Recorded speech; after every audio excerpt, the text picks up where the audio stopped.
numa outra realidade. E agora olhando para o Rafa, eu falei, uau. Mas aí eu parei e pensei, não é só a continuidade do que o Rafa vai ser em relação ao serviço ao Senhor, em relação à fé, que ele vai ter um dia a oportunidade de professar, mas em relação ao mundo e as pessoas com quem ele se relacionará, com quem ele já se relaciona, né? Afinal de contas, ele já vai para a escolinha, os pais trabalham o dia inteiro, ele passa o dia na escola. Então ali ele já vem com coisas, situações que você olha e você diz, uau, como é que essa criança tão pequena, de 1 ano e 8 meses, faz essas coisas? Onde é que ela aprendeu isso? Como é que ela está, né, fazendo isso ou aquilo? Vocês já perceberam isso em crianças? Né, nos seus netos? Uau! Mas isso também acontece com a gente. Ou, deveríamos dizer, acontecia com a gente. Por quê? Porque pensando em tudo isso, nós temos que tomar um ponto na nossa vida, como eu disse, onde tudo se modifica. Quando eu disse eu era do mundo, é verdade, eu era, e era é passado. Por quê? Porque o que fez a transformação, o que promoveu a transformação, o que deu o start da mudança na minha vida, na sua vida, não é? Quantos aqui convidaram a Jesus para fazer parte da sua vida? Levante sua mão aí. Se você convidou Jesus para fazer parte da sua vida, algo extraordinário aconteceu com você. A obra mais fantástica, mais vitoriosa, de maior alcance e maior poder sobre a face da terra, foi para mim e para você. A cruz, ela muda a nossa vida para sempre. João 3,16 diz que Deus amou o mundo de tal maneira que Ele entregou o seu único filho, seu filho unigênito, para que nós fôssemos salvos, tivéssemos vida, e vida abundante. Amém? Amém? Glória a Deus, gente. Isso faz a diferença na minha vida e na sua vida. Isso é a base para tudo aquilo que vem adiante. Porque antes nós éramos uma pessoa. E agora nós somos outra. Nós morremos para o mundo e renascemos em Cristo. E se isso de fato aconteceu, aquela velha pessoa ficou para trás. O próprio calendário cronológico, ele se define como antes de Cristo e depois de Cristo. Nós estamos em 2018, anos DC, depois de Cristo. A minha vida e a sua vida, eu vou fazer 56, eu já estou com, sei lá, 28 anos de convertido, acho. Então eu posso dizer que metade dela eu vivi no mundo, metade eu vivi na igreja. Então é antes de Cristo e depois de Cristo, essas minhas metades. E uau, quanta diferença isso fez na minha vida. Quanta diferença isso fez ou tem feito na sua vida. Mas isso é algo que não é automático, é algo que nós não podemos perder de vista.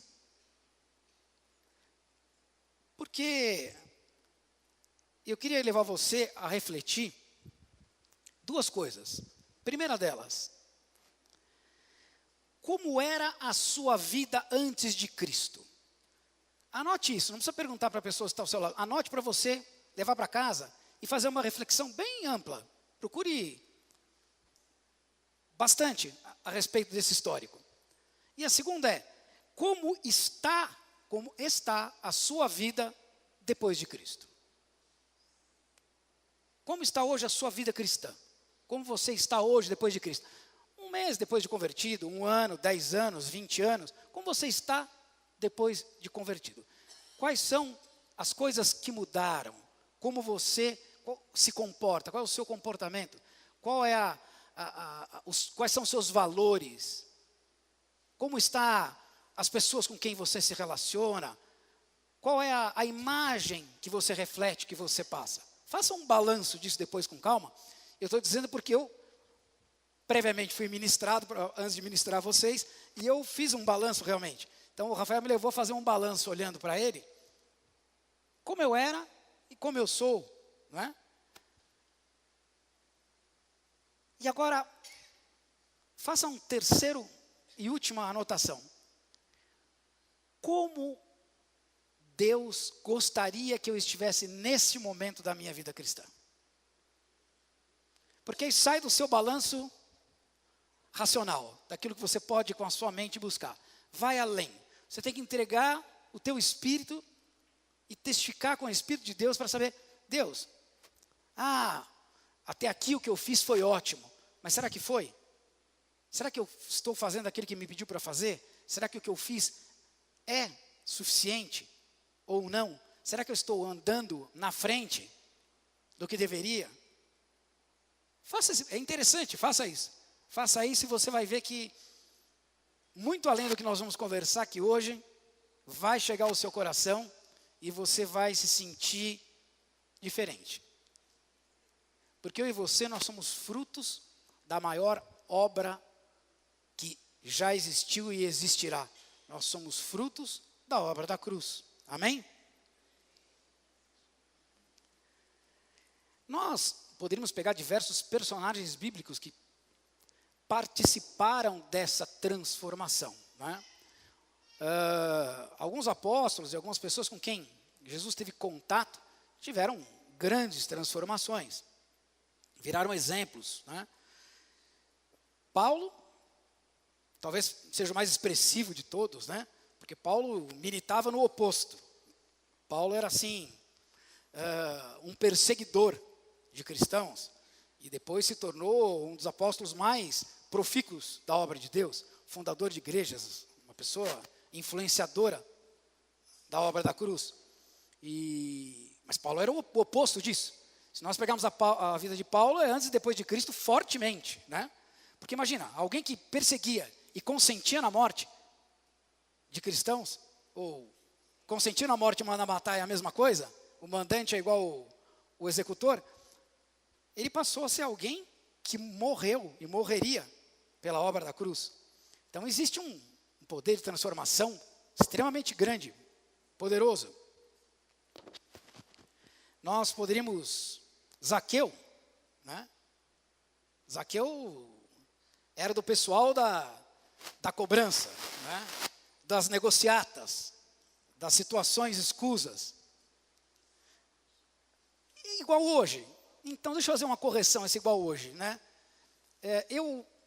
O Ares colocou aqui duas vezes essa situação. Eu nem tive tempo de conversar com ele a esse respeito. Aliás, nós vamos passar aí uma semana juntos. Agora, a partir da próxima, nós vamos conversar bastante. Descansando um pouco. Mas, vejam bem. Foi falado diversas vezes, alguém se lembra aqui do Serasa e do nome sujo? Vocês se lembram disso? Quem se lembra disso? Deixa eu dizer uma coisa para você. O seu nome estar no Serasa não quer dizer que o seu nome esteja sujo. Não é verdade. O seu nome estar no Serasa, e eu vou falar tecnicamente, tá? Eu, inclusive, estou respaldado na opinião de um dos maiores economistas do Brasil. Eu não estou incentivando você a contrair dívida e não honrar. Amém? Preste bem atenção. Não estou incentivando você a contrair dívida e não honrar. Amém? Nome sujo era do Zaqueu. Você está temporariamente inadimplente. É completamente diferente de ter um nome sujo. O seu nome é limpo, foi limpo e é limpo no sangue de Cristo. Ninguém e nem nada vai sujar o seu nome. Amém? Estar inadimplente é uma circunstância financeira que nada tem a ver com o nome sujo. E não é porque você está inadimplente que você vai se conformar com a inadimplência e permanecer inadimplente. Mas isso não faz o seu nome ser sujo. Nome sujo era do Zaqueu.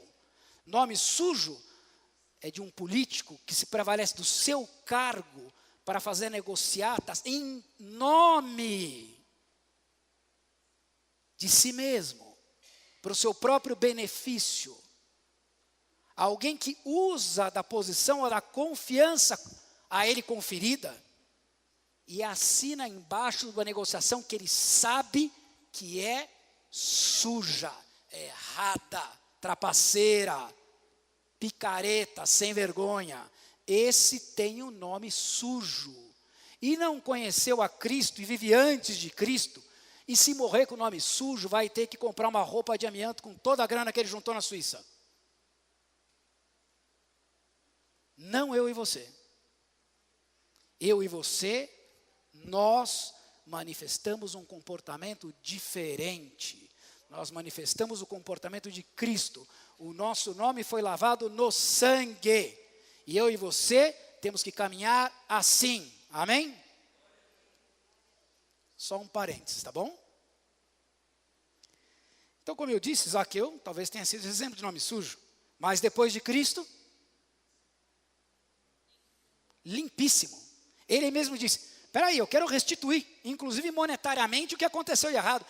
4 vezes mais levanta. 4 vezes mais. Porque eu não quero essa coisa na minha vida. Isso é sujo. Olha a revelação que somente Jesus pode trazer à minha vida e à sua vida. Olha a conscientização daquilo que realmente é bom e verdadeiro, em detrimento daquilo que é mal, sujo.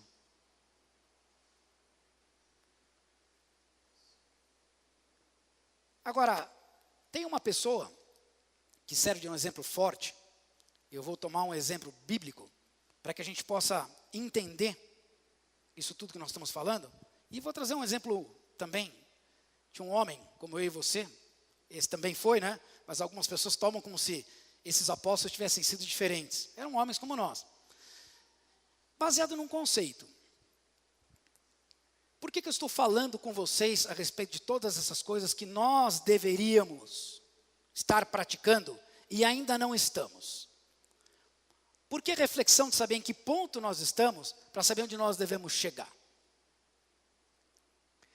Tem eu gosto de ler alguns pensamentos, chamo de aforismas, de diversas pessoas, cristãs ou não cristãs. Essa não é uma pessoa cristã, conhecidamente, mas alguém que certamente expressa uma consciência daquilo que eu estou tentando falar para vocês. Esse sujeito é o Albert Einstein, alguém conhece ele? No mínimo com aquela foto de cabelos brancos, malucos, com a língua de fora, né? Mas olha o que ele diz, e presta atenção para que você tome isso para você.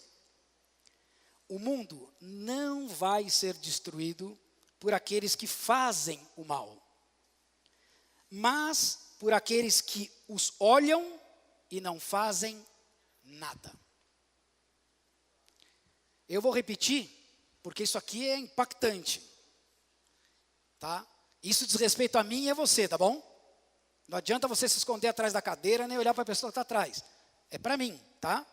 Então, tome para você. O mundo, ele não vai ser destruído por aqueles que fazem o mal, mas por aqueles que os olham e não fazem nada. E deixa eu dizer uma coisa para você. Nós podemos perfeitamente viver nessa passividade todos os dias e nem se dar conta disso. Às vezes, o muito tempo de vida cristã acaba acentuando isso mais do que o dos novos. A gente vai se acostumando tanto às coisas, às situações, que a gente vai entendendo e deixando para lá. Sabe aquela que acontece aqui, você vira aqui para não ver e continua andando e deixa para lá? Estou falando de mim, tá bom? Não estou falando de vocês não, tá? Aí eu olho para o Rafael e falo assim, uau, isso não pode acontecer. O Rafael vai me perguntar alguma coisa em relação, vovô, por que você não fez isso? Eu vou dizer o que para ele? Eu não estava afim, não estava com vontade, cansei. Já fiz muito, já tinha feito muito, não, nesse momento estava cansado, não, melhor não. É assim que nós podemos dizer para Deus? Ele vai aceitar essa nossa colocação? Eu não creio, né? Olha essa passagem, que vocês conhecem perfeitamente bem. Nós podemos até colocar aqui na tela. Mateus 16. Vamos ler do versículo 13 ao versículo 19. Se você está com a sua Bíblia aí, aproveite para abri-la, tá? Não fica esperando a tela, não. Vamos curtir a nossa Bíblia, que é gostoso. Isso faz parte da nossa movimentação. Porque até isso a gente se acostumou, reparou? Até nisso a gente está acostumado. Entra naquele automático. Também não faço nada disso. A gente esqueceu, antigamente a gente andava de Bíblia debaixo do braço. Agora a Bíblia ficou uma coisinha menor, né? No celular e tudo mais. E a gente não abre, aí ficou pior. Porque também não abre ele, a gente espera a tela, né? Então vamos colocar a tela. Por misericórdia daqueles que não estão portando o seu livro, amém? Diz assim, olha. Tendo Jesus chegado às regiões de Cesareia de Filipe, interrogou os seus discípulos dizendo: quem dizem os homens ser o Filho do Homem? Responderam eles: uns dizem que é João, o Batista, outros Elias, outros Jeremias ou algum dos profetas. Mas vós, perguntou-lhe Jesus, quem dizeis que eu sou? Respondeu-lhe Simão Pedro: tu és o Cristo, o Filho do Deus vivo. Disse-lhe Jesus: bem-aventurado és tu, Simão Barjonas, porque não foi carne e sangue que te revelou, mas meu Pai que está nos céus. Pois também eu te digo que tu és Pedro, e sobre esta pedra edificarei a minha igreja, e as portas do inferno não prevalecerão contra ela. Dar-te-ei as chaves do reino dos céus, e o que ligares, pois, na terra, será ligado nos céus, e o que desligares na terra, será desligado nos céus.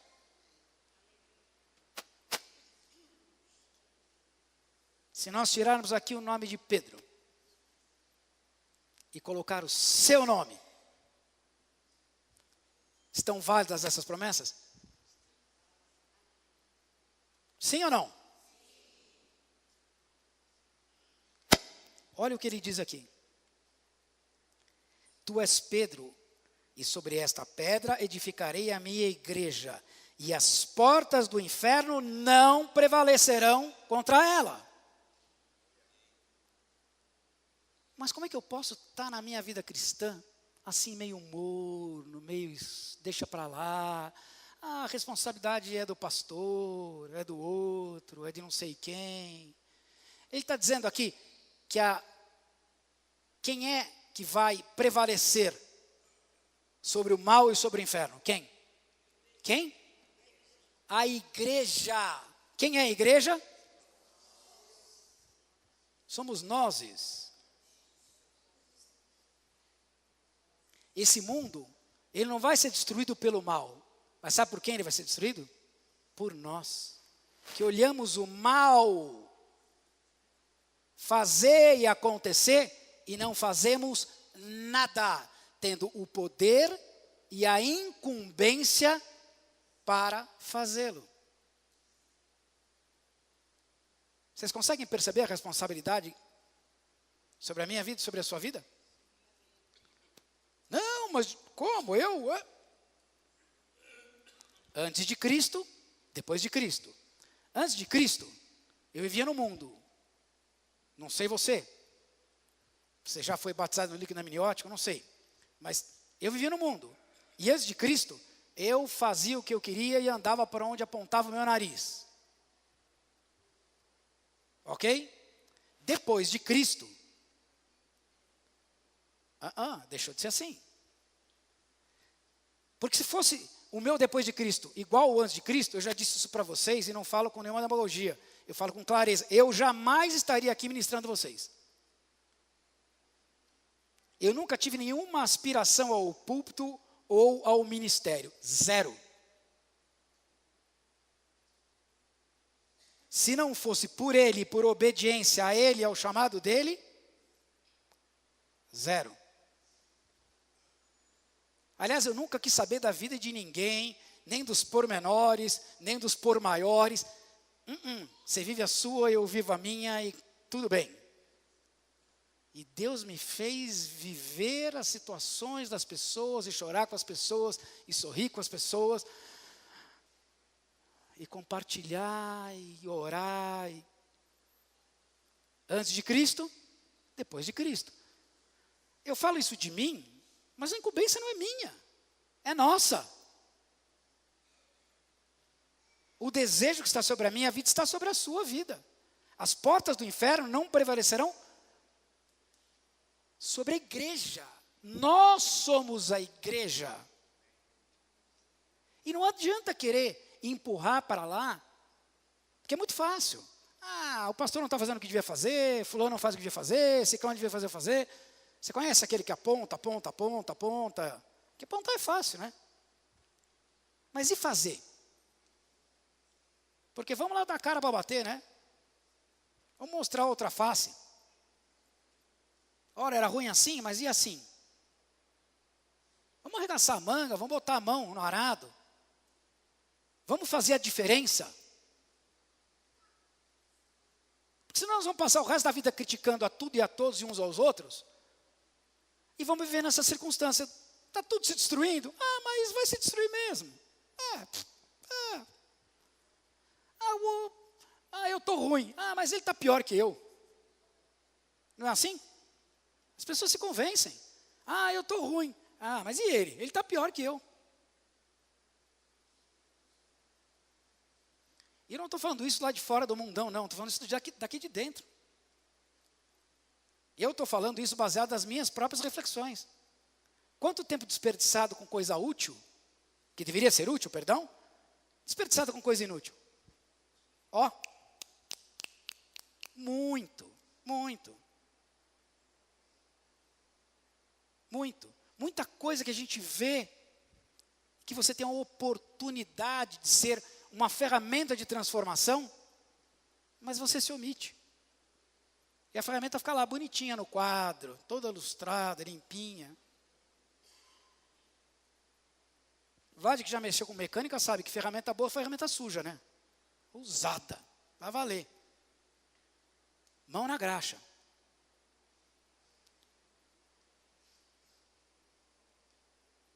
Olha só a última frase desse versículo, que diz assim, desses versículos, né? Dessa passagem. Diz, olha, assim como as portas não prevalecerão, dar-te-ei as chaves do reino dos céus. E olha aqui, o que ligares na terra será ligado nos céus, e o que desligares na terra será desligado nos céus. Aí sim faço uma pergunta para a pessoa que está ao seu lado. Você está ligando mais ou desligando mais?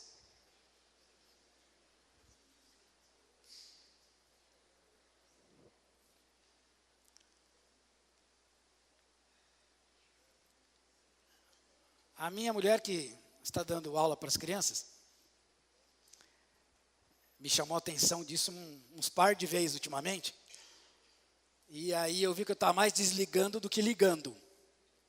Eu falei, amiga, eu não fui chamado para apagar a luz, eu fui chamado para acender a luz, tem alguma coisa errada. Sabe aquele cara maníaco que apaga todas as luzes? Eu estava nessa. Mas meu negócio não é apagar a luz, meu negócio é acender a luz. Amém?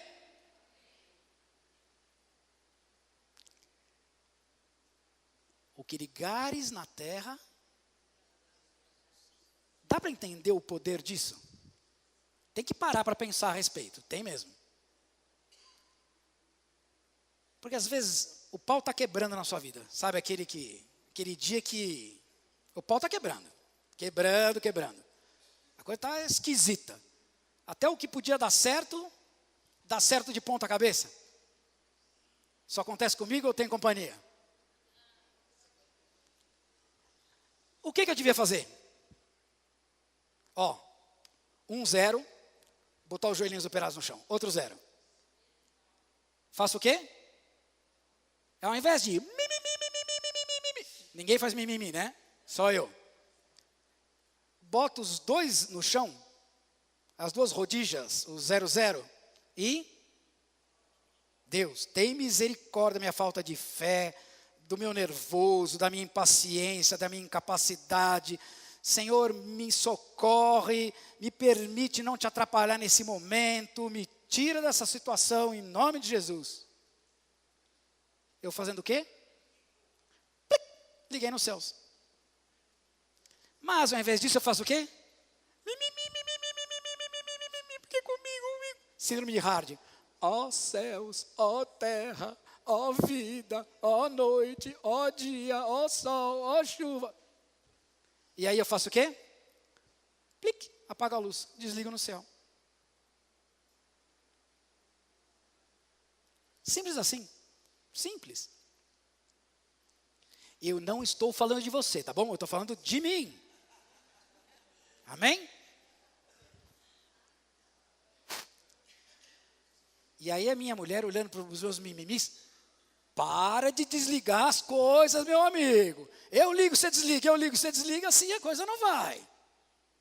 Amém? Glória a Deus que eu sou fruto dos joelhos dela. Se eu não tivesse botado os dela no chão, eu estava perdido por aí até hoje.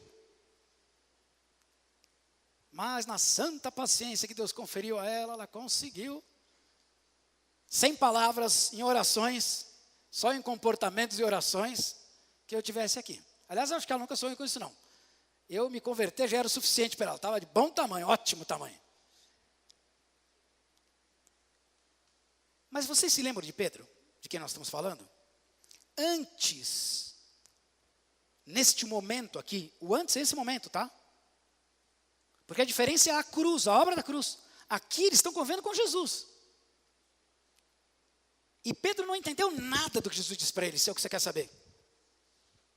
Tanto Jesus falou, você não entendeu nada, e a prova que você não entendeu nada até agora, que você continua reagindo abruptamente, com esse teu humor intempestivo, com esse seu gênio difícil. E quer saber do que mais? Você vai pagar o maior mico da história bíblica. Você vai me negar 3 vezes depois que eu tiver ido. Sendo que antes disso você disse que ia matar todo mundo se encostasse a mão em mim. E você vai pagar o mico. Vocês se lembram disso, não? Ele recebeu todas essas coisas como nós recebemos. E não entendeu nada. Agora, olha como é poderosa a obra da cruz. Lá na cruz, você se lembra de alguém lá ao pé dessa cruz, dos valentes discípulos? Todo mundo se pirulitou, cada um quis salvar o seu, e área. Não apareceram nem para o enterro, sumiram. Pedro, quando encontraram ele, falou, eu não sou, não, sou não, tenho nada com isso. Que pedra o quê? E desliga. Agora, depois de Cristo, depois da obra da cruz, Jesus foi crucificado. Mas a vitória não está na morte, a vitória está na ressurreição. Porque se ele tivesse permanecido morto, para nós, mortos estávamos também. Mas o fato é que ele ressuscitou, está vivo hoje aqui com a gente. Essa é a diferença. E essa foi a diferença na vida deles, que transformou 12 covardes em 12 heróis da fé.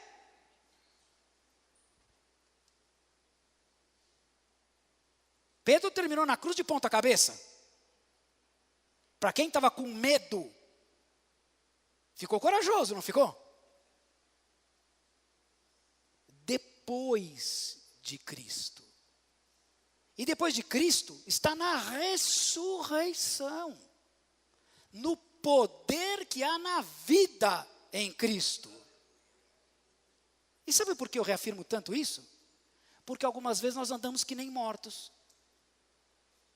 Largados, deixados de lado, desanimados, sem motivação,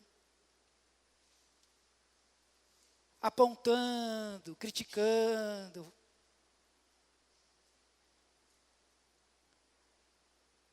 Presta atenção. Quem faz isso, liga ou desliga? Mas nós somos chamados para ligar ou para desligar? Então, tomemos um exemplo. Se a pessoa está desanimada, está mal, eu vejo que o mal está destruindo aquela pessoa.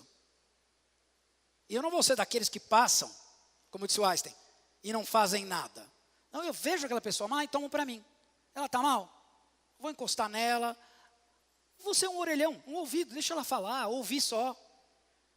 Se ela permitir, posso orar com ela. Se ela pedir alguma coisa, uma opinião, busque do Espírito, traga uma palavra, algo. Mas ligue a vida dela, seja o dedo que vai empurrar o interruptor para cima.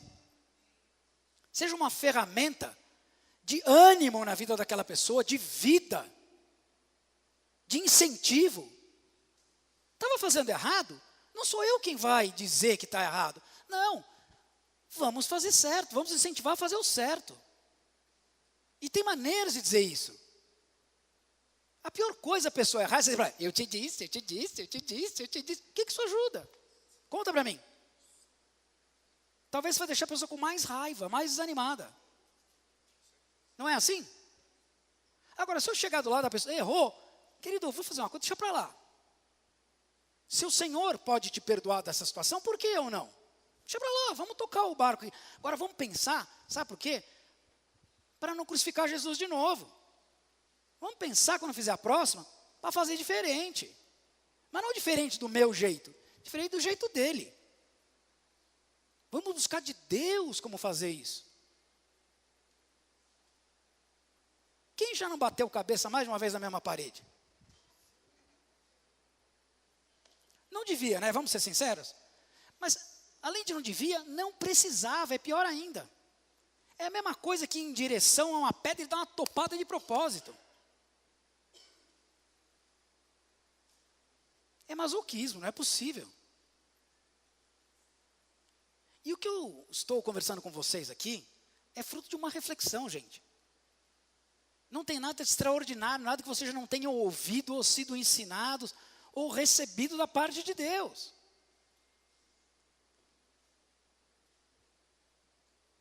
Eu só estou tentando pegar a terrinha de vocês e reafofar, sabe? Passar o rastelo, dar aquela... para arejar, para poder regar. Passando o arado. Porque a continuar assim, nós vamos continuar ou vendo o noticiário todo dia de forma catastrófica, ou como eu fiz, como se isso certo fosse, desligasse, eu não estou vendo, então dane-se. Eu não vejo mais basicamente nada. Às vezes eu sei de notícia 3 dias depois. Desliguei o botão. Resolve. Deixou de acontecer porque eu fiz isso? Deixou de ser minha responsabilidade transformar isso? Será que sou eu que faço isso? Vou buscar companhia aí? Porque chega uma hora que a gente fala, cansei. Jesus orando, lá no último do último, aos 47 do segundo tempo, ele diz assim, olha, para falar a verdade, pai, cansei. Os caras conseguiram ultrapassar as minhas medidas. Eu, por mim, chutava o pau da barraca. Em poucas palavras, foi exatamente o que ele disse. Mas o que ele disse imediatamente? Esquece, pai, era só um desabafo, só um orelhão. Não estou aqui para isso não, estou aqui para que seja feita a tua vontade, que eu sei que é boa, perfeita e agradável sempre.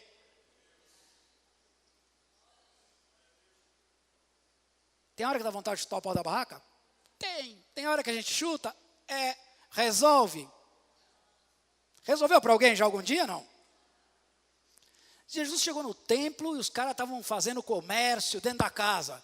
Ele literalmente chutou o pau da barraca.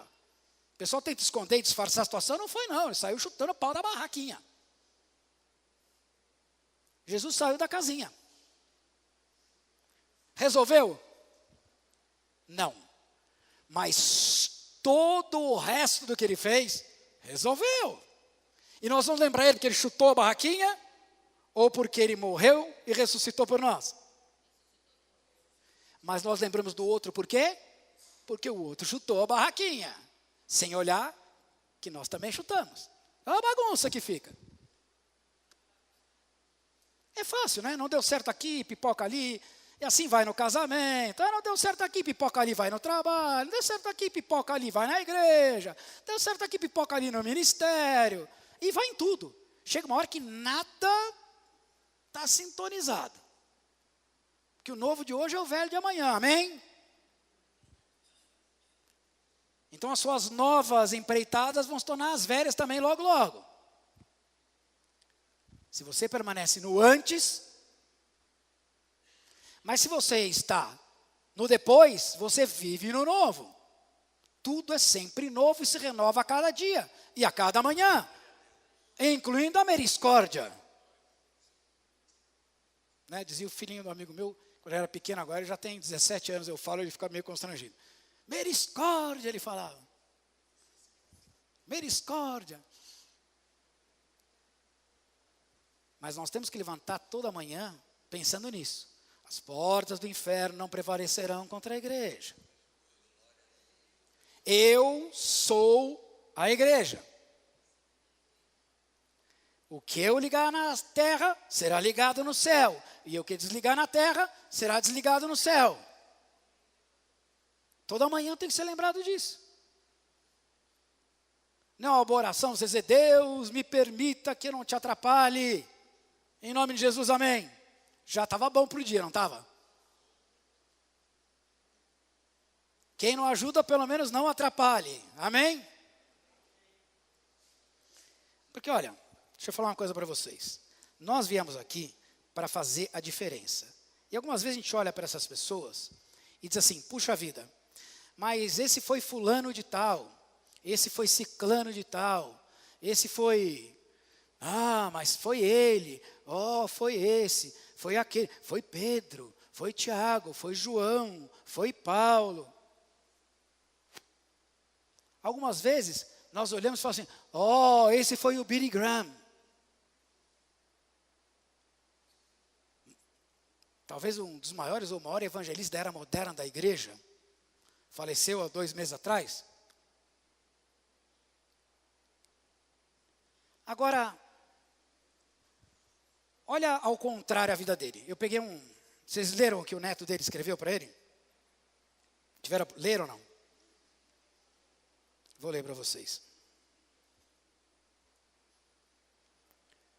Disse o neto, né? Por isso que eu olhando para o meu neto, eu fiquei meio...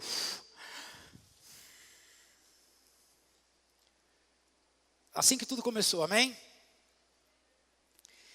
Meu avô disse uma vez, olha que interessante. Um dia você vai ouvir que Billy Graham morreu. Não acredite nisso. Naquele dia eu vou estar mais vivo do que nunca. Vou ter apenas mudado de endereço. Meus amigos, hoje meu avô mudou-se da terra dos mortos para a terra dos vivos. Lamentamos que ele não esteja mais conosco fisicamente aqui na terra. Mas não nos entristecemos como aqueles que não têm esperança. Meu avô investiu toda a sua vida em compartilhar a promessa da eternidade através de Jesus Cristo. E hoje ele teve a oportunidade de ver essa promessa cumprida, quando ajoelhando-se diante do seu Salvador, ouviu as palavras, muito bem, servo bom e fiel. Seu neto falar isso, meu amigo, eu não vou estar aqui para ouvir, senão eu morria de novo.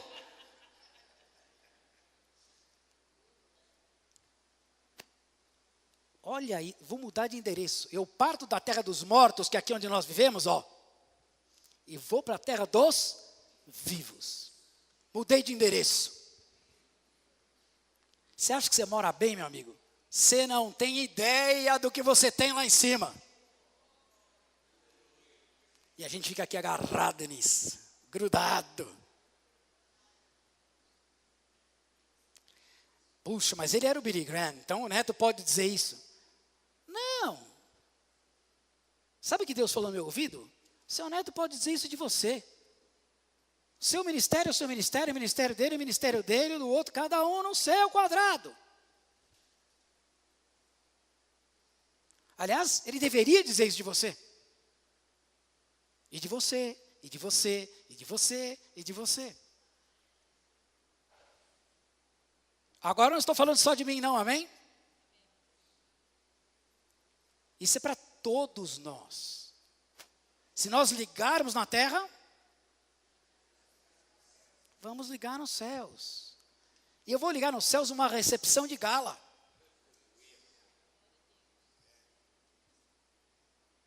Nós somos o povo mais festeiro do mundo. Sabe por quê? Cada vez que alguém vem aqui à frente e confessa Jesus como Senhor e Salvador da sua vida, tem festa nos céus. Billy Graham foi o cara mais festeiro que o mundo conheceu. Mas não quer dizer que você seja diferente, que aquilo que Deus tem sobre a sua vida seja mais ou menos. Nós agimos e pensamos dessa forma, quantificando, mensurando e comparando os nossos valores racionais. Não são os valores de Deus, não são os valores espirituais. Às vezes o cara teve a oportunidade de falar isso para uma pessoa na vida, só que essa pessoa era o Billy Graham. E aí? Tem menos importância? Nós temos que parar de empurrar para os outros essa responsabilidade. Ah, isso era com o Billy Graham. Ah, isso era com Pedro. Isso era com Paulo. Ah, isso é problema do Arles. Isso é problema da Irene.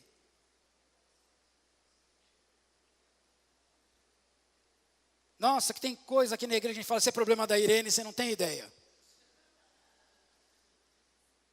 Não é não, Otávio? Ah, isso é problema da Irene, então eu estou nessa não. Nós estamos ligando ou desligando? Claro que nós estamos desligando. Você acha que a Irene se vira sozinha? Claro que não. Jesus ensinou que ele recolheu 12 lá. Por que ele sim e nós não?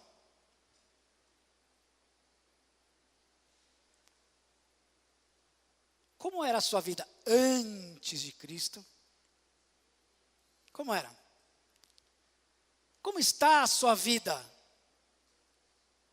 depois de Cristo? E acima de tudo isso, como seria a sua vida do ponto de vista daquilo que Cristo separou para mim e para você?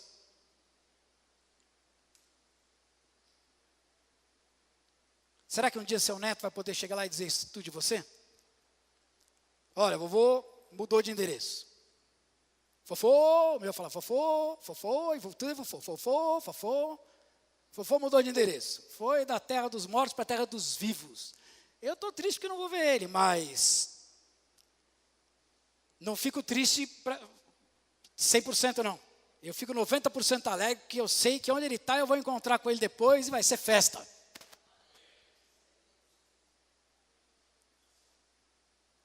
Isso é que faz a diferença. E nós estamos aqui para fazer a diferença. Porque entra dia, sai dia, e entra ano, sai ano, e nós estamos aí. E as coisas continuam, e vão, mais uma vez, isso, aquilo, você já fiz, você já falou, aquele já fez. Se Jesus pensasse assim, o que seria de nós? Antes de Cristo eu fazia o que eu queria, apontava o nariz para onde, eu ia por onde apontasse o nariz. Depois de Cristo,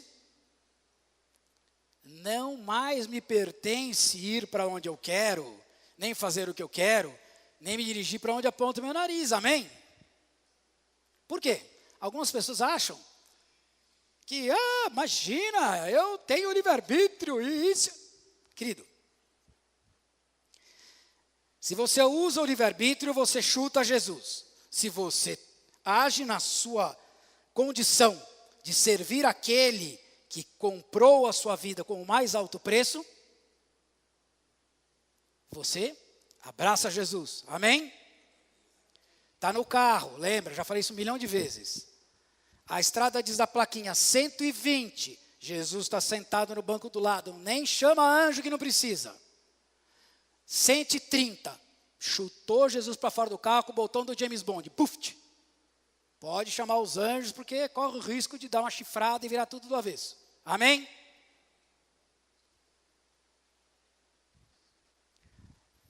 Ele diz que ele nos adotou, tomou por empréstimo.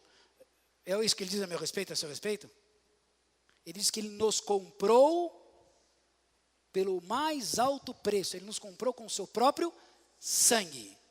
E me desculpa, eu não sei para você, mas se eu comprar algo, ela passa a me pertencer. Quem manda sou eu. No comércio diz que manda quem tem o dinheiro. Isso no mundo, hein?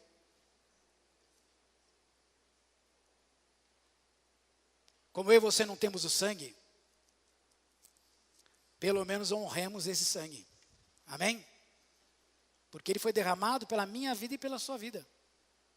Para que a gente viva essa realidade. Amanhã, o teu epitáfio não precisa ser o do Billy Graham, não. Que seja outro mesmo, o seu. Mas não é na sua morte que nós vamos ter a glória. Nós vamos ter glória na sua vida. Porque a sua vida transformou outras vidas. Transformou uma sociedade. Transformou uma igreja, uma comunidade. Nós temos que ter um braço que abraça. Eu estava comentando com o Hugo aqui antes do culto. Eu tenho alguns amigos que são ministros fora do Brasil, nos Estados Unidos inclusive. Eu tenho 2 especificamente que ministram no Exército da Salvação. Salvation Army. É diferente, tá? São diferentes de nós em vários aspectos. Principalmente nas manifestações do Espírito. Mas existe uma coisa neles que é muito bacana de ser observada. Eles têm uma filosofia de fazer parte da sociedade local onde a congregação está. Então, o casal de pastores que servem em tempo integral, eles têm a incumbência de se relacionar com a comunidade. Eles dedicam todo o tempo não somente à igreja local, mas em tocar a comunidade local para que a igreja se expanda, para que as pessoas conheçam a palavra da salvação, para que elas conheçam o Evangelho de Cristo. Eles se envolvem em diversas atividades para conhecerem as pessoas. Nós aqui muitas vezes não conhecemos nem as que estão dentro da igreja. Quanto mais as que estão aqui na nossa comunidade, ao nosso redor. É muito comum você ver lá pessoas que não frequentam aquela igreja, mas reputam a ela tamanha presença de Deus que contribuem. Eu estive lá na época do Katrina, entrou na igreja desse pastor amigo meu, várias pessoas fazerem doações, uma delas inclusive um cheque de $200 mil, para fazer doação para as pessoas, mas nós não estamos recolhendo esse tipo de coisa, ele falou, nós não estamos aqui com nenhuma ação focada para isso no momento, nós estamos ajudando através das igrejas locais lá, mas não temos nenhuma ação focada. Ele falou assim, algo no meu coração diz que eu não sei o que fazer com esse dinheiro, mas vocês vão saber. Então ajudem essas pessoas. Assim.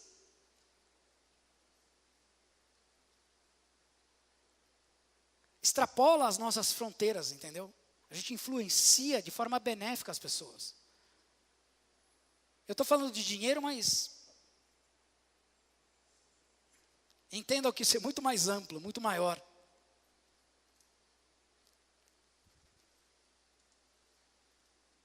Como nós vamos ter ceia hoje, eu não gostaria, o Otávio vai ministrar a ceia para nós, mas antes que a gente possa ter ceia, eu cronometrei para que a palavra desse e deu. Glória a Deus, Senhor, porque eu falo para chuchu, mas deu bonitinho.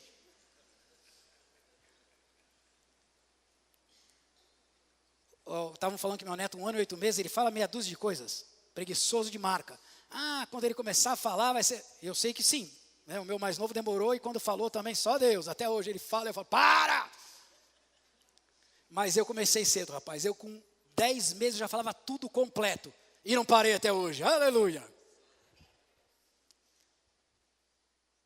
Eu queria que vocês tivessem um tempo aí na mesa de cada um, para que vocês orassem uns pelos outros. Presta atenção, não comenta a ministração, tá bom? Ora.